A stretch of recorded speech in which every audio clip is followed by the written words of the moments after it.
So, good morning sir, ma'am. Ituro ko sa inyo kung paano tanggalin to at palitan ang power supply, okay? Sige, i-demo ko na lang sa inyo ha. Okay, tutok mo dyan. So, ang una natin gagawin is tatanggalin natin dito sa likod.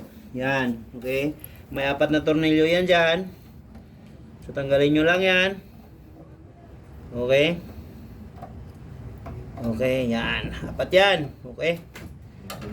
So, baka may maghanap. Ang gagawin natin, pause mo muna. Okay, 4 na tornilyo to. Tanggalin lang natin to. Yan. At itong ground. Tanggalin natin. Yan. So, dito naman, ang tatanggalin naman natin is ito. Natanggal na siya, di ba? Kita nyo? Ang next natin na tatanggalin is ito. So, may lock yan dito. Yan, may lock yan. Yung makikita ninyo. I-press nyo lang yan. Tapos, i-pull nyo dahan-dahan.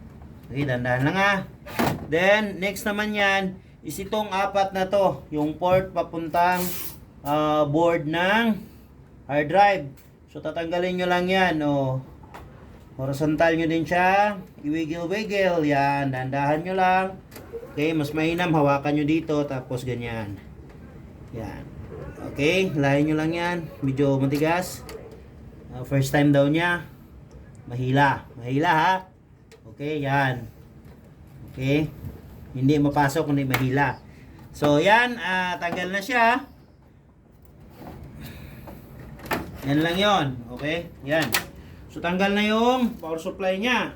After that, sa kabilang NBR, ganun din gagawin nyo. Then, transfer nyo siya. Same voltage lang yan ang pumapasok dito. So, meron tayong DC output na 3 plus 3.3 volts, 5 volts, 12 volts, 12 volt, 12 volts, 5 volts, 12 volts, negative 12 volts, 8 amperes, 8 amperes, 16 amperes. So, may max wattage siya na 125, 300 watts, 125, okay? So, parehas lang yan doon sa nasira nyo na power supply. So, ibabalik nyo lang din. So, i-demo ko na din paano ibalik. Okay? So, pagkabalik nyo, ipasok nyo lang to. Dahan-dahan. So, ingatan nyo lang na walang matamaan ng mga parts masyado.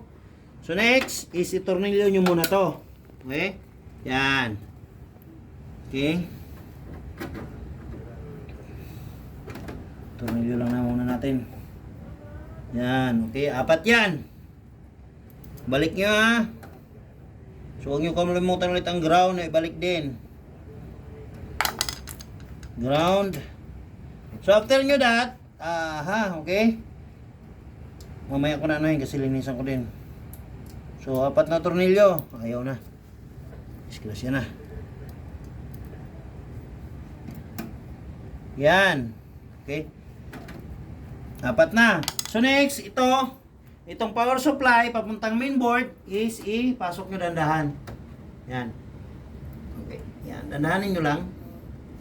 Papasok din yan. Yun, lumagitik na. So, ibig sabihin, nakalock na siya. So, itong port ng 4 to. So, ipasok na lang din dito. Unahin natin yung sa dulo. Yan. So, unahin natin to. Yan. Salpak mo lang yan. Salpak mo lang to. Then, salpak mo lang yan. 4 to 4 na port. Yan. So, yan. Tapos yan, takpan nyo na. Then, goods na yon. Okay?